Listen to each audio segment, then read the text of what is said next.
What's going on, guys? It's Jacob with The Workbench again. We've got another video here. Today we're showcasing none other than Glock. Alright, to start this video off, we're going to be looking at the Glock 17. You saw it in my previous video that I talked about the stream lights. This Glock 17 is my duty weapon. It's an awesome gun. It's chambered in 9mm. It's a full-size Glock. A lot of law enforcement agencies are moving away from the 40 and the 357 and things like that to go to a 9.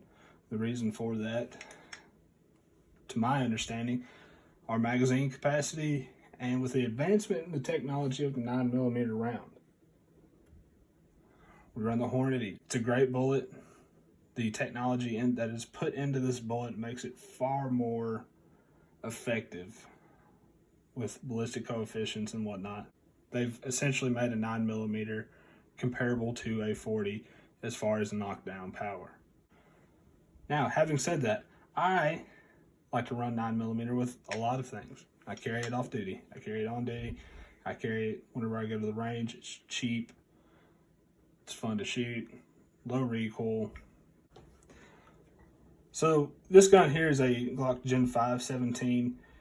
The Gen 5s and the Gen 4s come with removable back straps. This is the medium back strap with the extended beaver tail. I like it. For me, I've got kind of fat hands. Whenever I grip that weapon, I've got a little bit of webbing that pops up here. On other guns that don't, I'll show you here in just a minute. Whenever that slide comes back, it gets me a little bit. They call it slide bite. I've got a few different little cuts and marks on my hands from where it is eating me up. Gen 5s have the slide release on both the left and the right side. And they also have the magazine release. It's on the left side of the gun, but it can be made to go on the right side of the gun. So it's great for left-handed shooters. This Glock here came from the factory with the Glock night sights. They glow green, 2 in the rear, 1 in the front. I like that setup. When I am aiming down sights, I can find and differentiate between the front sight and the rear sights. Moving on from that, we're going to go to what I carry off duty. Now, before I bring this into frame, don't laugh at me. It's got some battle wear. Okay? This Glock came from the factory or from a third-party dealer, Cerakoted tan. As you can tell, the tan has wore off in several different places. Some people are like, oh my God, that's super ugly. I kind of like it. It's different. You definitely know that this is my gun. If we go to the range, there's no dispute that this is mine. This is also one of the few Glocks here made in the USA, made in Georgia. And yes, this dude is a little dirty, but it's a Glock. It's supposed to be dirty. As far as sights go on this, I've got the Ameriglows, the W20s. It has a super bright red front sight and a single green dot in the rear. It's what a lot of people like to call a straight 8 design. So whenever you look over it, you've got a dot over a dot instead of the original design where you have 2 rear sights. You just line all 3 of them up. This one is for very quick target acquisition. Both sights do glow green at night, although you can't really see the red very well at nighttime. To talk about the back strap again, on this gun, it came with all of the original back straps. They are not Cerakoted any color, but they're black. I've cut this one off. It's the same size as the one that's on my 17 for the same reason. I've cut this one off so that I can run the Magpul flared magwell in it. It's a great product. I really enjoy it for 2 reasons. First reason, when you are inputting a magazine, it does make it easier. If you don't come in at the correct angle, it will push you into that angle. The other reason is when I take a good grip on this, it gives me an extra lip for my pinky to set onto. So whenever I'm on there and I've got that grip, my pinky's locked in there. With this being a Gen 4 model, it also has the magazine that can be operated on the right side of the gun. For the left-handed users, that's fantastic. You can still operate that with your thumb. It does not have the slide lock release on the right side like the Gen 5, but you know, as technology improves, we think of different things. That's not an issue for me because I'm extremely right-handed. All right, going on from there, I'm going to talk about my wife's carry gun, which she carries in her vehicle or in her go bag with her. She doesn't like to carry on her person, which is not an issue, but she likes to have one close nearby. What she has is, you guessed it, it's a Glock 19. This one's a Gen 5, so all the features that are on my 17 are on this guy. This one's a little bit newer, and it's got the front serrations. I really love the front serrations. I wish I had them on every gun. Just makes for a great purchase up here whenever you're manipulating the slide. Now, this being her gun, she won't let me put a back strap on it. Sad day. So, what I'm talking about with my fat hands, the reason I like the beaver tail, is whenever I get a good grip on this, it pushes the webbing and the fat on the back of my hand up, and it rubs on my hand. If I mess up and I get a little bit more back there, that's a bad day and it hurts. But it is what it is. This Glock does not have any night sights. It's standard sights. Me personally, I hate the standard sights. Looking through them, shooting is fine, but they're plastic. And I train in any kind of manipulation where I may have to rack a slide on my pants or a holster or whatever, and plastic has a tendency to break. I've never personally broke one, but we will be upgrading her to some metal sights in the near future. All right, so like I said in my other video about how I really like the Streamlights and how they only run the CR123s, and I can go to the store and buy a whole bunch of those. I'm the same way with 9mm. 9mm is a great all-around cartridge. It's very precise, very accurate. Nothing wrong with it. Having said all that, as a little extra in this video, I picked this guy up the other day. This is the new Glock 44.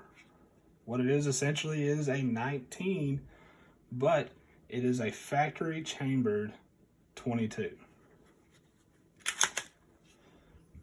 It is extremely light and has almost zero recoil. So for any kind of training or getting new shooters into the sport or into any kind of self-defense, is a great way to dip their toes in the water. Say, hey, try this. There's not a lot of bite. There's not a lot of bite. It's a fantastic gun to run. Super light. The slide up here is made out of polymer. The rail on the slide, where the actual two make contact, is steel. It's metal, so it's not going to break. It's not going to blow up. At least that hasn't been my experience with it. I put several hundred rounds through it, and it has ran great. Now, I say that, let me preface that. It's a 22 caliber. 22 is known to be unreliable. It's not going to run like a sewing machine like these guys over here. It's going to have its hiccups. It's going to have its issues. It's 22 caliber. It's going to be picky about what ammunition you run through it. It's going to get dirty very quickly. These are all things that are not around the Glock 44, but they're around every 22. So a lot of guys say like, oh, the Glock 44 is trash. It doesn't do this. It doesn't do that. It's whatever. My experience has been, it's a 22. And in the way of 22s, it has done a great job. It particularly likes the higher velocity rounds. As you can tell, it's got a threaded barrel on the end of it. I bought that from Glock Factory.